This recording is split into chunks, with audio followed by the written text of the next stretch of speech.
advancing school grades in the membership module. So it's a really simple process, really straightforward, but I thought it was important this time of year to just do a walkthrough of the advancing of school grades. But I also want to talk about the differences between advancing school grades and advancing groups and classes because they are two different things. Let's go ahead and get started. I'm going to open up membership. And I do want to make clear that there is a difference between advancing groups and classes and advancing school grades. So let's start by going into people first, which will allow us to kind of understand or see the differences between the two. So in people, over here on the right, you have this groups and classes tab. This is going to be specific to different groups and classes that you have customized or someone has customized and set up within your church windows.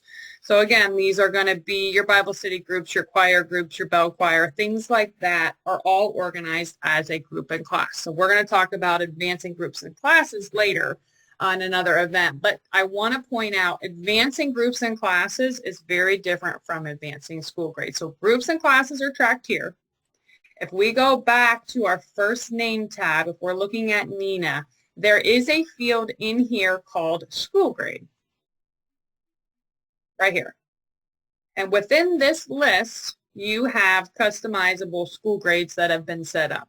The software is going to come with your standard K through 12, but if you have anything you want to track before that, maybe you have a preschool or a church school that you want to track earlier grades for, you could do that. Or if you guys want to track anything after high school graduate, you can come in here with a pencil and set up those different school grades. But again, you're going to come in with the defaults here. Advancing school grade only touches the school grade field. So if you have school grade that you track, then you also have Sunday school classes that you track, you're going to have two advancements. You're going to have your school grade advancement that you're going to have to do, which we'll talk about today, and then you also have to do your groups and classes advancement, which is going to be like moving kids up to different age groups for their Sunday school. Okay? All right, so that is the difference between the two. Now let's stick to just school grade today. So I'm going to go ahead and close out of this, and I'm going to go up to the top under special functions. And then from here, you have your advanced grade and your advanced groups. Again, today we're just talking about grades, so I'm going to click on that. It's going to open up with a pretty basic, pretty simple screen here. You're going to have the code of the grade listed here, and then the description of the grade itself. The first thing or the most important thing when you come in here is to look at this date last advanced. Okay, so just make sure you're not advancing twice in 1 year. You know, sometimes someone will go and advance right when school ends for the summer, and then someone will come back in once summer's over and school's starting and think they need to do the advancement because it hasn't been done yet. So just verify up here the date, and then you can also see who did the advancing. This will be the login itself or the username for Church Windows. The next thing you need to do is scan through your list and make sure that it's in the appropriate order. So first grade's going to advance to second grade's going to advance to third. Now we have kindergarten in the wrong spot, okay? So I did this as kind of a little test to set up and show you. So you want to make sure all your grades are in the correct order. So since kindergarten's in the wrong spot, I'm going to just highlight it and use this big chunky up arrow to put it up at the top, because that's going to be our first grade. You might have some preschool classes. Your list might look a little bit different. You might have some extra graduates down here. That's fine, but just make sure it's in the order you want them to advance, okay? So this looks good, starting at kindergarten. And then the last one is high school graduate. So what the software is going to do, it's going to take everybody in kindergarten, push them to first. Everybody in first, push them to second. So it's going to just shift everybody up one placement. Once you get to the last listing, in this case it's high school graduate, there's nothing else to advance to. So once they're in high school graduate, they stay in that high school graduate group, okay? So 12 is going to move to high school graduate.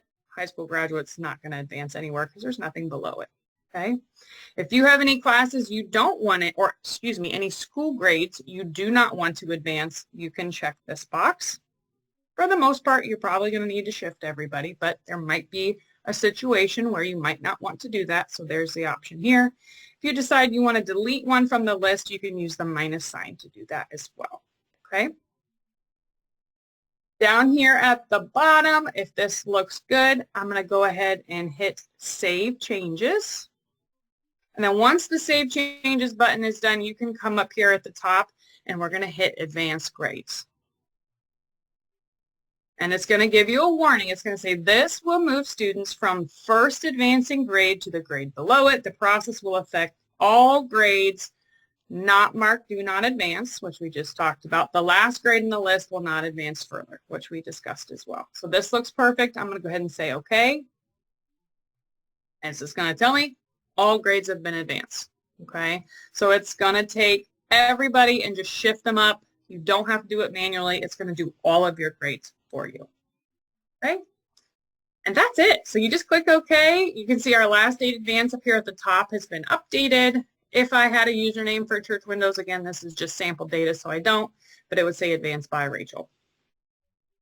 Something else to consider too, anytime you make a big database change, so whether you're doing a mass edit or updating a bunch of records, advancing a school grade, advancing a group in class, it's always a good idea to make a backup of your data first.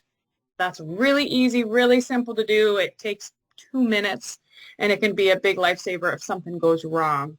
But back on the opening screen, you just go to Administration, Backup Data, tell it what you want to back up, and then you can browse and select the location you want the backup to go. Put it on a flash drive. Even if you have Church Windows on the web, it's still a good idea to make a backup, save it to a flash drive, and then you know your data is safe as well. Okay?